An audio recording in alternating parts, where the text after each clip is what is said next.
이 시간 사순절 5번째 주일 하나님 앞에 예배드리러 나온 여러분들을 주님의 이름으로 축복합니다.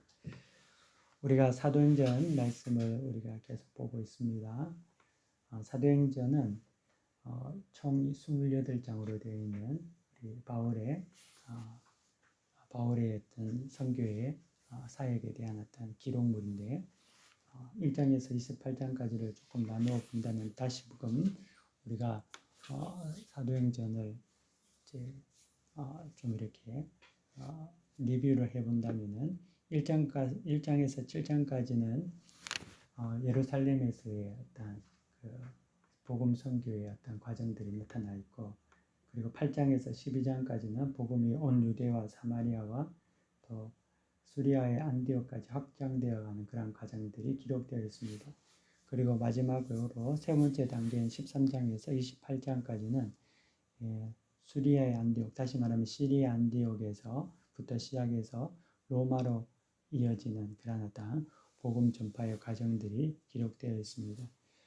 이 모든 구조는 예수님께서 제자들에게 명령하셨던 사도행전 1장 8절의 말씀에 근거하여 오직 성령이 너희에게 임하면 너희가 예루살렘과 온 유대와 사마리아와 땅끝까지 이르러 내 증인이 될 것이다 라는 이 말씀의 성취가 사도행전을 통하여서 이루어지는 것을 우리가 볼 수가 있습니다. 우리는 오늘 사도행전 그 내용 중에서 바울의 2차 선교 여행의 내용을 볼 겁니다. 13장에서 28장까지가 이제 이방 선교에 관한 내용들이 기록되어 있었는데 주된 그 인물은 바울이었죠. 그리고 13장에서 14장까지는 1차 선교 여행을 우리가 지난 주간에 말씀을 통해서 살펴봤습니다. 그리고 15장에 가면은 이제 예루살렘 공회를 통하여서 그때 어떤 일이 있었는지, 그리고 어떻게 복음이 장애가 없이 전파될 수 있었던 하나의 어떤 획기적인 어떤 그런 변곡점을 맞이하는 그런 예루살렘 공회를 15장에 담고 있고, 이제 16장부터 18장까지는 이제 2차 선교 여행에 대해서 기록이 되어 있습니다. 어떻게 본다면은 정말 이제 사도행전 15장의 예루살렘 회의를 통하여서 이제 확정되고 이제 결정된 모든 그런 어떤 결정문들을 가지고 그것을 가지고 본격적인 이제 2차 선교 여행을 이제 시작하게 되는 거죠. 바울은 이 선교를 2차 선교를 할 때 이제 아시아 지역을 선교를 하려고 했던 것 같습니다. 유럽 선교까지는 그렇게 생각을 하지 않았죠. 그런데 드로아에서 환상을 보게 되고 그 환상을 통하여서 마게도냐 사람이 와서 우리를 도우라라는 그 음성을 듣고 환상 가운데 하나님께서 유럽으로 선교를 원하신다, 그런 어떤 그런 것으로 확정을 갖게 됩니다. 그래서 이제 드로아에서 이제 에게해를 건너서 이제 빌립보라는 곳으로 이제 가게 됩니다. 오늘 제가 여러분들하고 이제 사도행전 말씀을 가지고 이제 볼 때는 이제 바울이 2차 선교 여행 중에 이제 지나갔던 도시들을 중심으로 해서 말씀을 볼 겁니다. 그래서 여러분들이 이렇게 보면은 지도를 제가 드렸잖아요. 이 지도도 좀 참고하면 좋을 것 같고, 그 지도에 보면은 드로아에서 이제 에게를 건너서 마게도냐 지역으로 이제 건너가게 되거든요. 근데 이 마게도냐는 그 당시에 행정구역으로서 로마에 속한 행정구역으로 마게도냐라는 그런 그 지역이 있었습니다. 밑에 이제 아덴이라든지 고린도는 아가야라고 하고 윗지역은 이제 마게도냐라고 하는 행정구역인데, 이 마게도냐의 이제 첫 성인 이제 빌립보 지역을 이제 가게 되죠. 성경에서는 빌립보와 데살로니가, 베레아, 아덴, 고린도에 대해서 기록을 좀 상세하게 기록을 하고 있고, 나머지 지역 같은 경우는 그냥 이제 지나쳐가는 그런 기록만, 지명만 이렇게 남겨두고 있습니다. 그래서 오늘은 제가 여러분들과 이 5곳 도시 빌립보, 데살로니가, 베레아, 아덴, 그리고 고린도에 관해서 어떻게 보면 굉장히 분량이 많은 내용임에도 불구하고 좀 빠르게 여러분들과 한번 훑어 지나가도록 하겠습니다. 그러면서 하나님께서 그 2차 선교 여행을 통해서 어떤 것들을 우리에게 말씀하시는지, 또 그 바울의 선교 여행을 통해서 우리가 배울 것이 무엇인지를 말씀 가운데서 여러분들이 한번 이제 깨달아 알아가면 좋겠습니다.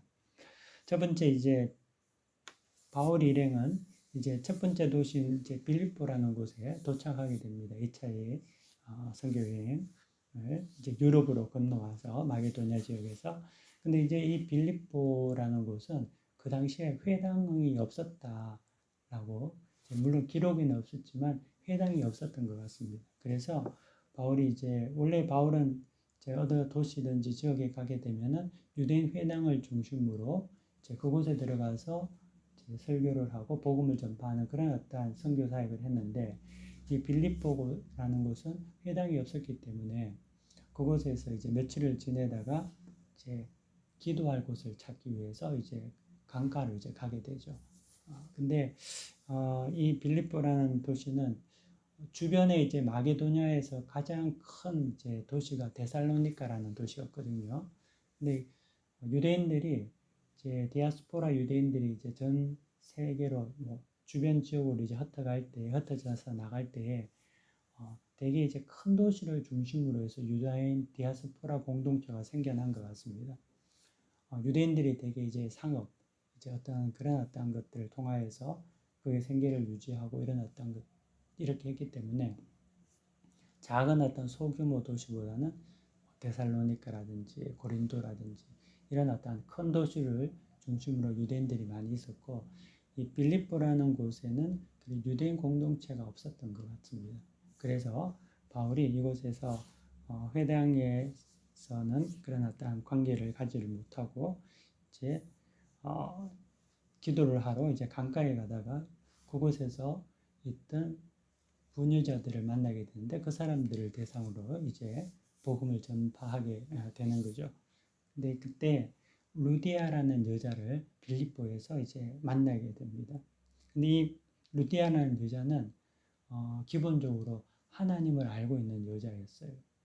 그러니까 우리가 이제 바울이 이제 전도를 할 때 예수님을 이제 주라고 증거하고 사람들에게 전파를 했을 텐데 전혀 예수에 대한 어떠한 이해가 없는 사람들에게 복음을 전한다는 것은 참으로 쉽지 않은 그러한 어떠한 일이었을 겁니다. 그러다 보니까 바울이 회당을 먼저 갔던 이유도 이 예수가 메시아됨을 구약의 전통을 통하여서, 구약의 어떤 역사를 통하여서 알고 있었던 유대인들을 통하여서 이 예수 그리스도에 대한 복음을 더 확실하게 전할 수 있었고, 또 그러한 어떤 구약의 하나님의 역사하심을 알고 있던 회당에 들어온 소위 말하는 경건한 사람들, 그 당시에 이방인인데도 유대교 회당에 나왔던 그런 사람들을 대상으로 이제 복음을 이제 전파하게 되는 거죠. 전혀 밑도 끝도 없이 이렇게 전도를 했다기보다는 하나의 어떤 거점을 통해서 이제 전도를 하게 되는 겁니다. 그런데 마침 이 아무도 이제 회당이 없는 이곳에 루디아라는 여인이 이제 바울을 만나게 되고, 그 루디아는 하나님을 이미 알고 있었고, 근데 이 루디아에게 바울이 예수 그리스도가 주심을 복음을 전거했을 때 그 여인의 마음이 하나님의 성령의 은혜 가운데서 그걸 받아들이게 되는 겁니다. 그리고 받아들였을 뿐만 아니라 성경에 보면은 강권하게 바울 일행을 자기 집으로 이제 모시고 오는 거예요. 그리고 자기 집에 유할 수 있도록 그런 어떤 은혜를 베푸는 거죠. 배려를 하게 되는 겁니다. 그래서 이제 이 루디아라는 여인의 집에서 빌립보 교회가 이제 태동을 하게 되는 겁니다. 이제 우리가 이제 전도를 할 때 이제 생각하기에는 우리가 말을 잘 전도하거나 뭐 이렇게 설명을 잘 하거나 이렇게 하면은 전도가 될 거라고 생각하지만, 사실 전도는 하나님께서 그 사람의 마음의 문을 열어줘야지만이 이제 전도가 이루어지는 거거든요. 그래서 루디아도 마찬가지로 이 빌립보에 정말 하나님을 알지 뭐 회당도 없고 어떻게 보면은 아무것도 없는 불모제와 같은 곳에 이 루디아라는 사람을 통하여서 교회를 이제 시작하게 만들고, 특별히 이 빌립보 교회는 이후에 바울이 유럽 선교를 할 때 굉장히 큰 도움을 많이 주는, 어떤 물질적으로도 아니면 인적으로도 많은 지원을 해주는 그런 어떤 바울이 가장 사랑했던 교회 중에 하나로 이제 교회가 세워지게 됩니다. 그러니까 하나님께서 이 루디아라는 여인을 그곳에 이제 숨겨두셨다는 거죠. 그렇게 마음을 열게 하시고 그 교회를 이제 빌립보 교회가 태동하게 되는 거죠. 근데 여기에서 빌립보에서 또 어떤 일이 있냐면은, 이제 바울이 이제 기도를 하러 가는 도중에 귀신 들린 여종을 이제 만나게 됩니다.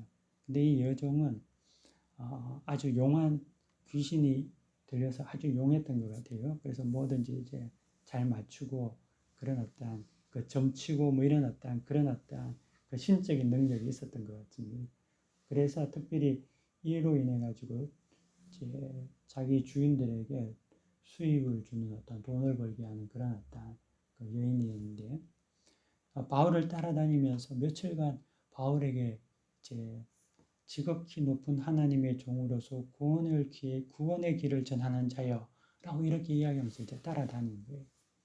그러니까 바울이 이 말을 듣는데, 성경에 보면은 우리가 이제 보면은 지극히 높은 하나님의 종으로서 구원의 길을 전한다라고 하면 되게 좋게 들릴 수 있잖아요, 바울에 대해서. 근데 성경은 바울이 심히 괴로워했다.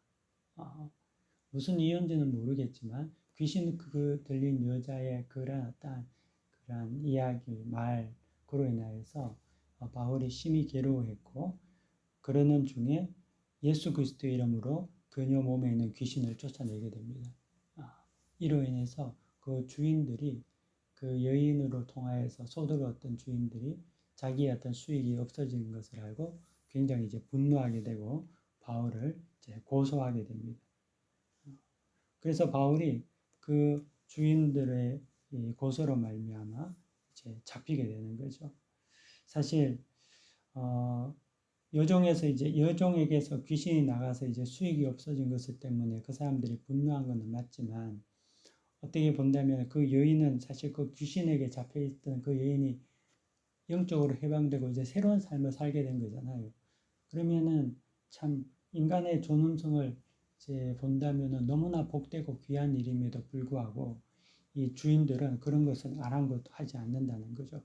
그러면서 이제 바울에게 이제 고소를 하면서 어떻게 고소를 하냐면은, 우리가 받지도 못하고 행하지도 못하는 풍속을 전한다라고 이제 그런 어떤 거짓 죄목을 덮어씌우는 거예요. 사실 그들이 그 바울을 고소한 이유는 귀신 들린 그 여자에게 귀신을 쫓아내서 수입이 없어졌기 때문에 그 자기들의 어떤 물질에 대한 탐욕으로 인한 분노인데, 그런 어떤 것들은 속이고 자기들의 어떤 속물건성은 다 숨기고 마치 공공 질서를 위하는 어떠한 것 같이 우리가 받을 수도 없는 그런 어떤 풍속을 정한다. 그 민풍양속을 해치는 그런 자들이 나타났다라고 이야기하면서 바울을 고소하게 되는 거죠. 바울은 좋은 일을 하고 감옥에 갇히는 그런 어떤 일을 당하게 되는 거죠. 우리도 이 바울을 고소한 그 로마 사람들을 보면은 우리 속에도 그런 모습들이 있지 않을까. 정말 내가 의도한 것들은 나타내지 않고 마치 미화해서 포장해서 누군가를 해코지하거나 그런 어떤 일들이 너무나 많이 일어나는 거죠. 근데 그런 어떤 일들을 통하여서 바울이 이제 감옥에 갇히게 되는 겁니다. 그래서 이제 매를 맞고 이제 빌립보 감옥에서 이제 갇히게 돼요. 드로아에서 이제 빌립보로 왔을 때에는 바울의 이제 선교 팀이 바울도 있었고 실라도 있었고 디모데도 있었고 누가도 따라왔으니까 4명이 됐는데, 감옥에 간 사람은 2사람밖에 없거든요. 바울과 실라가 감옥에 갔으니까. 그래서 왜 나머지 누가랑 디모데는 빠져 있을까 궁금하지 않습니까? 왜 빠져 있었을까? 그냥 아마도 이 바울과 실라는 유대인이었고 디모데는 혼혈이지 않습니까? 반반. 부모님이 하나는 헬라, 하나는 엄마는 유대. 그리고 누가는 소위 말하는 이방인 헬라 사람이었거든요. 그러다 보니까 이 유대인이었던 바울과 실라만 감옥에 갇히지 않았을까. 그 당시 이제 로마 시대는 유대인에 대한 어떤 굉장히 안 좋은 선입견들이 많았습니다. 되게 안 좋아했어요. 지금도 유대인을 좋아하는 사람들이 없죠. 한 세기 전만 하더라도 유대인은 얼마나 많이 핍박을 당했지 않습니까? 역사적으로 보면 유대인은 계속 그런 어떠한 고난을 당했죠. 그럼 바울이 이제 빌립보에서 전도할 그때에도 이 황제가 로마 황제가 글라우디오라는 황제였는데 이 글라우디오 황제가 로마 안에 있는 유대인들 추방령을 내려서 로마 안에 있는 유대 사람들이 다 이제 로마에서 쫓겨나는 그런 어떠한 상황이었거든요.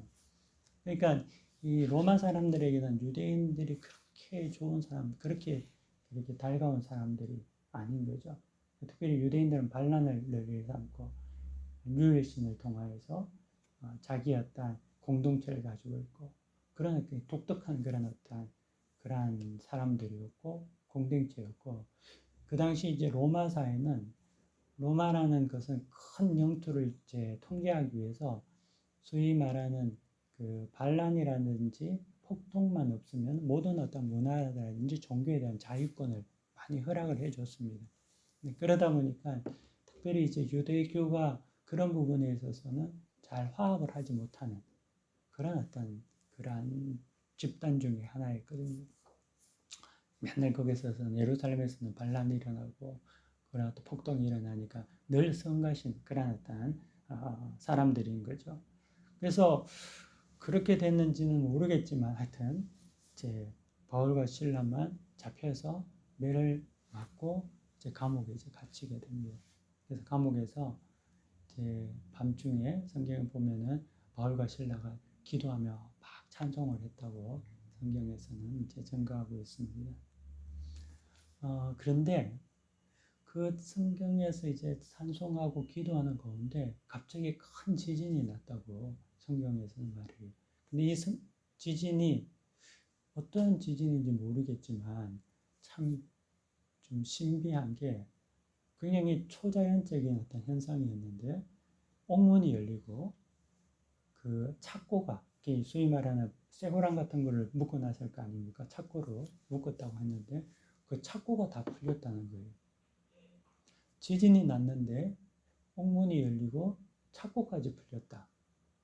그럼 이건 좀 지진이지만 좀 지진 같지 않은 지진이 난 거죠. 우리가 이제 지진 나면 제일 먼저 하는 어떤 응급 행동 중에는 뭐 문을 좀 열어놓는 것. 왜냐하면 문이 뒤틀려서 안 열릴 수가 있으니까. 그런데 지진이 나면 문이 안 열리는 게 정상인데 첫째는 문이 달리 열린 것. 그리고 죄수들이 묶여있던 그 착고가 열렸다는 이 말은 이 지진이 그냥 지진이 아니었다는 거예요. 하나님의 강권적인 어떤 역사 가운데 일어났던 신비한 역사였던 기적이었다는 거죠. 그러니까 간수가 자다가 벌떡 깨서 지진이 나고 문이 열렸으니까 자다 일어난 사람이 다 이제 도망갔다고 생각하고 이제 자결 하려고 하니까 이제 바울이 이제 그 사람에게 이야기를 합니다. 내 몸을 상하게 하지 말라. 우리가 다 여기 있노라. 라고 이야기하면서 간수를 이제 죽음에서 살리게 되는, 구원하게 되는 거죠. 그리고 또 재밌는 것은 지진이 일어났는데 다른 죄수들도 도망가질 않았다는 거예요.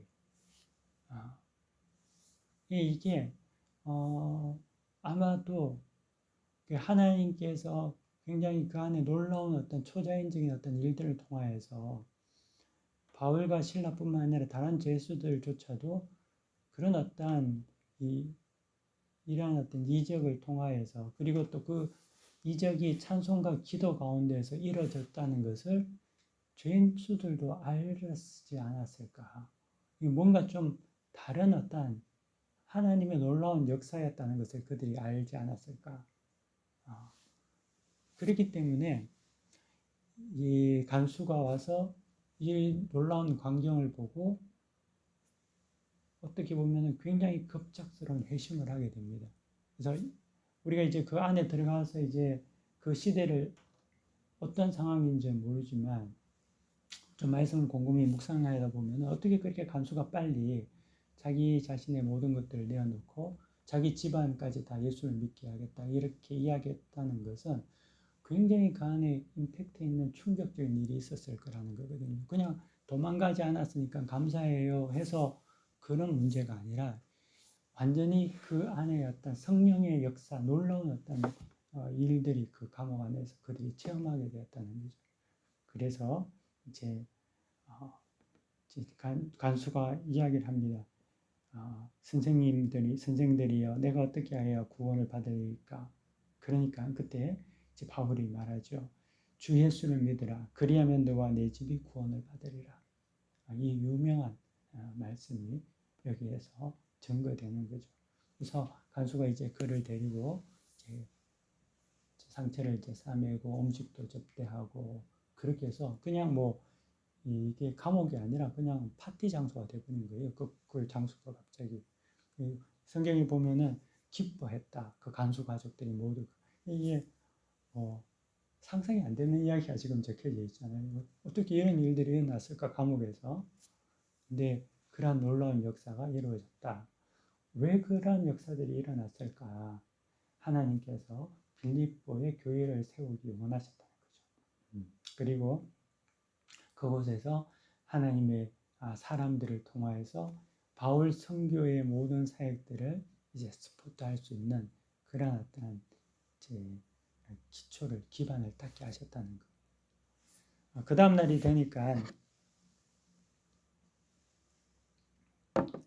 간수들에게 이제 상견이 와서 이제 보내라고 이야기를 합니다. 그러니까 하루 만에 이제 나가라는 거죠. 그러니까 하루 만에 나갈 사람을 그렇게 때리고 차코에 쇠사슬에 묶어서 두고 중범죄인 같이 그렇게 했다는 것은 사실 좀 이해가 안 되는 그런 어떤 일인 겁니다. 그런 걸 본다면은 소위 말하는 한번 골탕 먹이고 유대인들에게 아주 한번 이제 쓴맛을 한번 보게 하고 그리고 쫓아내는 그런 어떤 이 사람들이 굉장히 악랄한 거죠. 그러나 또 고소당해서 정식 재판을 청하지도 않고 때리고 그리고 밤새도록 하룻밤을 구류시켰다가 그 다음에는 야 이제 됐어 이제 가도 돼 그러면 뭐 감사하면서 막 갈 줄 알고 그렇게 이제 보낸다는 거죠. 그러니까 이제 바울이 거기에서 자기 자신이 로마 시민권임을 이제 권자임을 이야기하면서 이제 너희들이 로마 시민권자에게 이렇게 할 수 있느냐라고 이제 그 부분에 대해서 의의를 제기하니까 이제 그 당시 이제 로마법에는 로마 시민권자에게 재판 없이 때리거나 뭐 태형을 하거나 뭐 고문 등을 할 수 없는 그런 어떤 로마의 어떤 법이 있었기 때문에 바울의 신분을 안 이제 상관들이 두려워해서 직접 이제 찾아와서 예를 갖추고 이제 보내게 되는 겁니다. 이로 인해서 이제 이 빌립보라는 곳에 있던 그 몇 안 되는 신자들이 이제 바울의 어떤 모습들을 보게 되고 또 바울이 이제 처음에는 잡혀갈 때는 뭔가 대단히 잘못한 사람 같이 끌려갔으니까 거기에 있던 신자들도 굉장히 이 사람을 믿을 수 있는 자가 아니지 않을까 의심을 했었는데 이후에 바울이 나오면서 상전들이 와서 예를 갖추고 그런 어떤 모습을 통하여서 다시금 믿음을 회복할 수 있는 그런 어떤 기회가 되었고 이제 이 빌립보에서 이제 바울이 아주 소수의 중요한 사람들을 얻게 됩니다. 방금 우리가 이야기했던 루디아라는 사람도 그 교회가 태동되는 그런 어떤 중요한 인물이 되고 또 이 간수 물론 이제 무명의 사람이지만 이 간수 가정도 이제 교회의 일원이 되겠죠. 그리고 또 아마 추측컨대 그 귀신 들린 여자아이는 어떻게 됐을까? 아마 그 귀신 들린 여아도 교회의 빌립보 교회의 일원이 되지 않았을까? 이 빌립보 교회는 어떻게 본다면은 정말 바울을 통하여서 큰 은혜를 받고 그 안에서 이제 성령에 의한 큰 능력을 체험한 자들이 이제 생겨난 교회라는 거죠. 그래서 이 빌립보 교회를 통해서 바울이 2차 선교, 3차 선교하는 내내 많은 위로를 받고 은혜를 받는 그런 어떤 교회로 하나님께서 세워주셨다는 거죠. 그래서 우리 이제 빌립보 교회 같은 경우는 어떠한 것을 우리가 생각해 볼 수 있냐면 하나님의 큰 그림을 우리가 생각해 볼 필요가 있다. 처음에는 이 드로아에서 환상을 보고 마게도냐에 건너왔는데 첫 번째 성에서 두들겨 맞고 감옥에 갇히고 이게 무슨 일인가 싶고 이런 어떤 굉장히 혼란스러운 어떤 그런 것일 수도 있지만 사실 하나님께서 이 모든 과정들을 통하여서 결국에는 참 빌립보라는 그 교회를 세워주셨다. 바울을 위해서. 그렇게 본다면은 하나님의 큰 그림을 볼 수 있어야 된다. 우리도 이제 살아가면서 어려움이 있고 또 이제 내가 생각하지 않는 일들이 나타남으로 말미암아 낙심이 되고 또 그럴 때가 있잖아요. 근데 그 이면에 숨겨져 있는 하나님의 역사하심이 있다라는 것을 우리가 이 빌립보 교회를 통해서 할 수가 있죠. 그래서 이제 빌립보 교회에서 이제 떠나게 됩니다. 나와서 이제 그 다음에 이제 데살로니가로 이제 가게 되는데 데살로니가는 말씀드린 것 같이 그 마게도냐 지역에서 가장 큰 도시입니다. 근데 그곳에는 이미 유대인 회당이 있습니다. 근데 그곳에 이제 바울은 관례대로 이제 유대인 회당에 들어가서 이제 복음을 전파하고 또 그들에게 이제 성경을 이제 풀어서 이제 가르칩니다. 예수 그리스도께서 구원자이심을 밝히 증거하는 거죠. 그랬는데 그 회당에 이제 나오는 헬라인 그 이제 경건한 헬라인들하고 또 뭐 소위 말하는 귀부인들, 그 소위 말하는 이방인들의 부인들 중에서 이제 아주 높은 관직에 있던 그런 어떤 여인들인 것 같습니다. 귀부인들이 바울의 복음을 듣고 믿음을 가지고 그것을 받아들이게 되는 그런 일들이 일어나게 됩니다. 이제 그러니까 그 데살로니가에 있는 유대인들이 이에 대해서 시기하고 질투를 하게 되고 그리고 이제 바울을 음해하게 됩니다.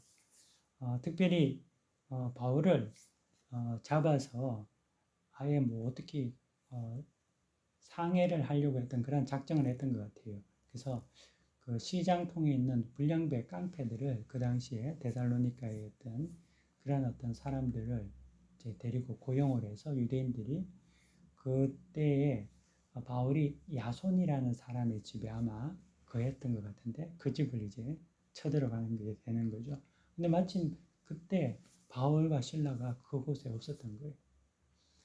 그러니까 거기 가서 이제 소동을 피우고 어떤 문제들을 막 일으키면서 바울이 없으니까 야손하고 거기에 있던 사람들을 잡아서 이제 데려가서 업장들에게 이제 고소를 하는 거죠. 바울이라는 사람이 있는데 이 사람들은 어떻게 유대인들은 또 거짓말을 하냐면은 가이사 외에 다른 신을 섬기는 다른 임금이 있다. 그 예수가 있다고 가르치는 사람들이 있다. 라는 이런 어떤 그 반란죄, 반역죄에 대한 어떤 죄목을 붙여서 거짓 고소를 하게 되는 겁니다. 그러니까 이 로마가 모든 것에 대해서는 좀 자유롭게 또 융통성 있게 했지만 특별히 이제 폭동이라든지 반란에 대해서는 유독 황홀한 영토를 이제 관리하다 보니까 거기에 대해서는 굉장히 엄격하게 되어 있거든요. 그런데 지금 이 데살로니가에서 죄목이 뭐냐면 반란죄 그리고 반역죄 가이사 외에 예수라는 임금이 있다라고 이야기하니까 그 깜짝 놀란 거예요. 다 이제 소동이 난리가 난 겁니다. 만약에 또 이런 일들이 일어나면은 로마에서 군대가 오게 되고 이것을 이제 소동을 진압하게 되는 그런 일들이 생기니까 깜짝 놀라게 되는 거죠. 그런데 그런 어떤 상황 속에서 이제 바울과 실라는 없고 이러다 보니까 야손을 통해서 아마 성경에 보면은 야손이 이제 그 보를 내고 보석금을 내고 이제 나왔다고 하는 걸 보니까 야손에게 책임을 물어서 이 바울과 실라를 너희 집에 더 이상 두지 말고 쫓아내라. 만약에 같이 있으면은 너도 이제 책임을 물을 거다. 이런 어떤 그런 어떤 일들이 있었는가 봐요. 그리고 난 다음에 이제 야손이 이제 나오게 되고 돈을 물고 이제 나오면서 이제 바울과 실라를 이제 더 이상 같이 할 수 있는, 같이 이제 그곳에 데리고 있을 수 있는 상황이 되어 있지 않는 거죠. 그리고 또 문제는 뭐냐면 바울이 그 사람들하고 같이 있을 때 반드시 이제 야손이라든지 그 다른 사람들에게 위해가 끼쳐지고 또 그 사람들이 또 잡혀가는 그런 어떤 그러한 일들이 분명히 있을 거라고 생각했기 때문에 바울은 데살로니가에서 더 이상 오래 머무르지 못하고 이제 떠나게 됩니다. 그래서 데살로니가를 통해서 우리가 하나 여기서 생각해 볼 게 뭐냐면 데살로니가에서 복음을 전했을 때 정말 많은 열매들이 막 나타났거든요. 그런데 이 유대인의 또 거짓말로 인해서 자기가 매 맞는 거는 상관이 없는데 이제는 제3자를 통해 가지고 이제 자기에게 이제 뭐랄까 그런 어떤 더 이제 고통을 주는 거죠. 아예 내가 맞으면 되는데 이 야손을 통해 가지고 야손이 감옥 가게 만들고 그 믿는 자들에게 어려움을 끼치게 만들기 때문에 이제 바울이 이제 데살로니가를 어쩔 수 없이 갈 수 없는 더 이상 이제 가기 힘든 그런 상황이 되게 되고 그렇게 해서 데살로니가에서 나오게 되는 겁니다. 그래서 바울을 이제 볼 때 이 데살로니가는 정말 눈물을 머금고 포기하면서 나와야 하는 그런 상황이었어요. 그래서 하지만 한편으로는 우리가 이제 믿음 생활을 할 때 포기해야 할 때도 있다. 그냥 우리가 꼭 이제 그곳에서 뭐 전투적으로 전투를 하지 않아도 어떨 때는 욕심내지 말고 죽기에 맡길 필요가 있다는 거죠. 너무 막 거기에서 그렇게 하기보다는 또 하나님의 인도하심을 믿고 그 땅을 이제 데살로니가를 떠나오게 되는 겁니다. 그리고 이제 간 곳이 이제 베레아라는 지역인데요. 이제 베레아에서는 이제 그곳 회당에 가서 보니까 그 회당에서는 그 데살로니가 사람들보다는 그 성경에서는 굉장히 신사적이고 너그러웠다고 합니다. 그리고 바울이 전한 말씀을 이제 묵상하며 또 그 부분에 대해서 굉장히 사모함으로 이제 듣기를 원했다고 성경에서는 기록하고 있습니다. 하지만 이 베리아에서의 활동이 다시 데살로니가에 있는 유대인들에게 이제 들리게 되고 데살로니가에 있는 유대인들이 베레아까지 와서 이제 핍박을 하게 되는 거죠. 그래서 또 베레아에서 더 이상 머물 수가 없어서 또 바울은 이제 아덴으로 이제 피신을 가게 되는 겁니다. 베레아에 있던 교회는 어떻게 보면은 하나님의 말씀을 잘 경청하고 또 들을 기가 있는 그런 어떤 사람들이었다는 거죠. 회당들이 다 그 당시에 데살로니가에도 있고 베레아에도 있고 한데 회당이라고 해서 다 모두가 하나님의 말씀을 거부하고 예수의 복음을 거부하는 건 아닌 것 같아요. 어떤 회당은 정말 극렬하게 바울과 그 신라를 그 전도하는 바울의 일행을 극렬하게 대적한 사람들도 있었지만 또 한편으로는 베레아 같은 이 회당에서는 그 말씀을 묵상하고 사모했던 사람들도 있거든요.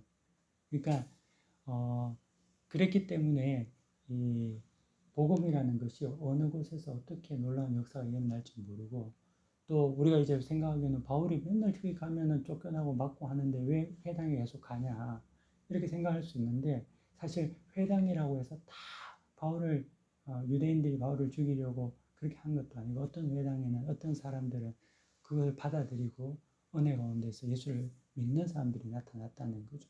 그렇기 때문에 바울이 그 회당의 어떤 위협을 모르지는 않았지만 그럼에도 불구하고 마치 호랑이 굴에 뛰어들어가는 같이 불 속에 들어가는 같이 들어가서 그 안에서 복음을 전거했다는 겁니다. 우리는 그런 어떤 바울의 모습을 보면 굉장히 안일할 때가 많죠.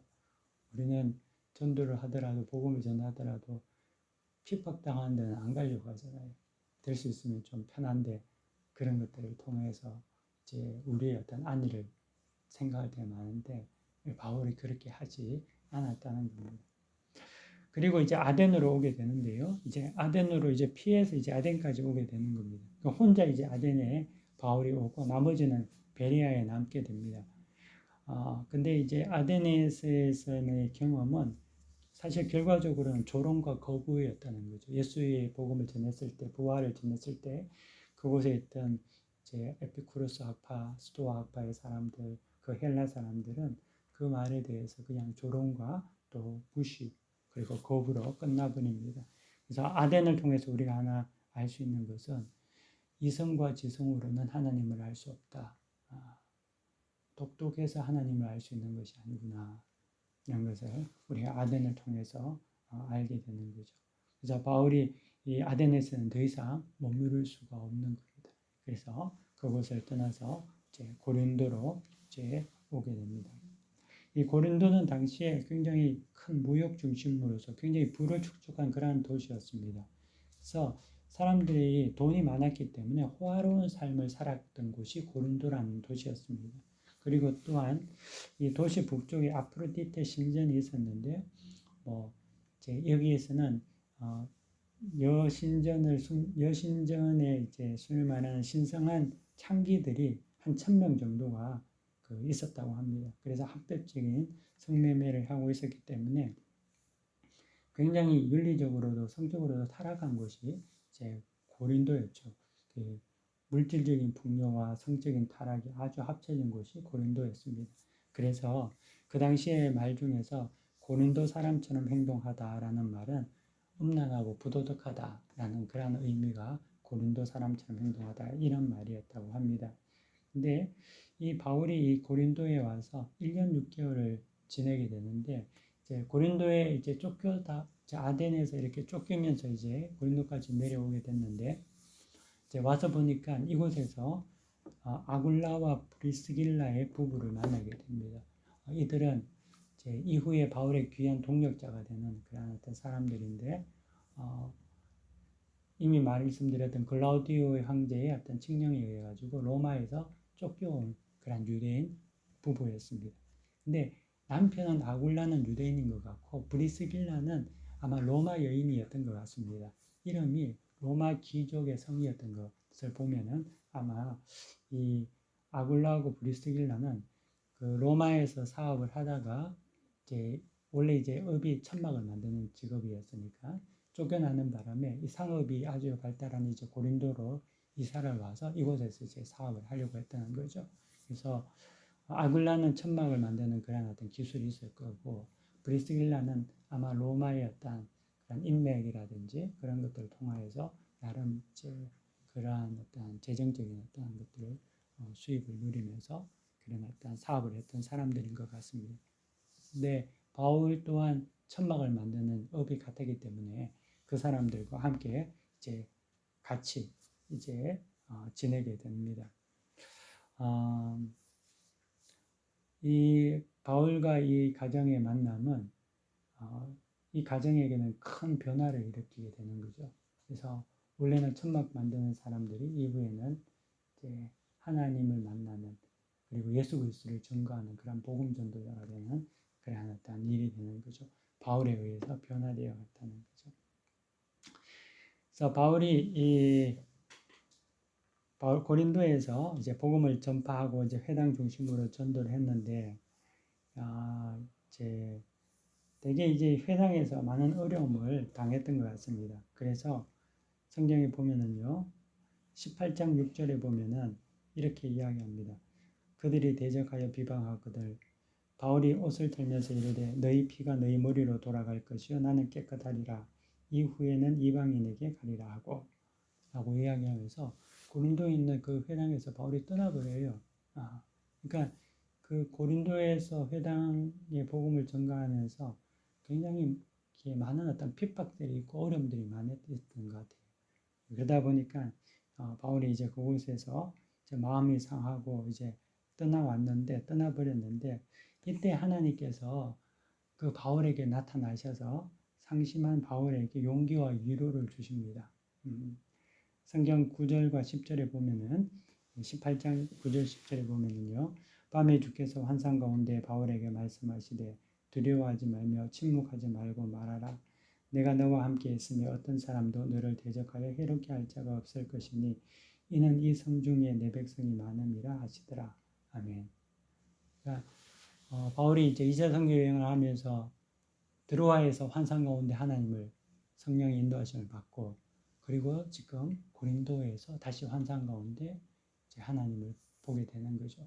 근데 이때가 아마 이제 빌립보를 거치고 데살로니가, 베레아, 아덴을 거치면서 바울도 어떻게 보면은 이제 계속적인 어떤 영적인 전쟁과 또 유대인들의 어떤 핍박을 통해서 굉장히 많이 지치고 힘든 그런 어떤 상황 가운데 하나님께서 직접 환상 가운데 바울에게 나타나셔서 위로해 주시고 용기를 주시는 거죠. 그래서 원래 바울이 보면은 이제 쫓겨나는 것도 많이 일수였지만 한 지역에서 오래 머물지는 않거든요. 금방 이렇게 나오는데 이 고린도에서 1년 6개월이라는 시간을 보내면서 이곳에서 복음 사역을 제대로 이제 이곳에서 전도를 합니다.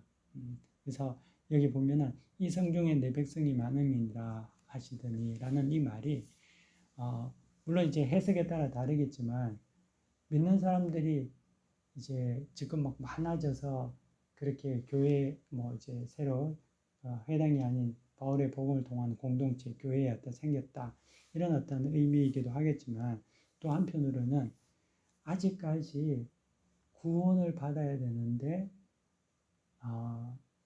아직까지 하나님 앞에 나오지 못한 정말 그 공고하고 갈급한 심령들이 이 성경에 많이 있다는 거예요. 바울이 여기서 떠나서는 안 되고 더 이곳에 남아서 내 백성을 위해서 일을 해야 된다라는 어떤 의미로 또 이해할 수가 있는 거죠. 그래서 바울이 이곳에서 1년 6개월 동안 있으면서 복음 전파를 하고 이제 마지막으로 이제 나중에 다시금 안디옥으로 돌아가게 됩니다. 그래서 그 고린도에서 있는 1년 6개월 동안 기간 동안에 어떤 일이 일어났냐면 아굴라와 브리스길라가 제자 교육이 되고 하나님의 사람으로 그 가정이 바뀌게 되는 그런 일들이 일어나고 또 이 고린도에서 데살로니가 전서 후서가 기록이 됩니다. 바울이 이제 데살로니가에 다시 편지를 쓰면서 그들을 이제 격려하는 그리고 또 이곳에서 갈라디아서를 쓰면서 또 이제 갈라디아 교회를 다시금 말씀으로 다시금 굳세게 만드는 그러한 일들을 이 고린도에서 하게 되는 거예요. 어떻게 보면은 이 고린도라는 도시에서 갈라디아서도 쓰고 디모데전서도 디모데 데살로니가서도 쓰고 그리고 또 제자 양육도 하고 또 이후에 우리가 뭐 알게 되시 고린도 교회라는 교회가 생기게 되고 또 3차 전도 여행에는 이 고린도에서 로마서까지 쓰게 되거든요. 성경에 굉장히 많은 책이 이 고린도라는 곳에서 쓰여졌다는 거예요. 근데 이제 고린도는 한편으로 보면 굉장히 험난한 도시, 굉장히 어떤 타락한 도시였음에도 불구하고 하나님께서 그 가운데서 역사하시는 일들을 보고 있다는 거예요. 자, 오늘은 여기까지만 말씀을 보도록 하겠습니다. 여러분들이 이제 2차 선교 여행 빌립보에서 고린도까지 우리가 말씀을 이제 쭉 훑어봤는데 말씀을 다시금 여러분들 생각하면서 순종과 결단의 기도를 드리기 원합니다. 다 함께 기도하겠습니다.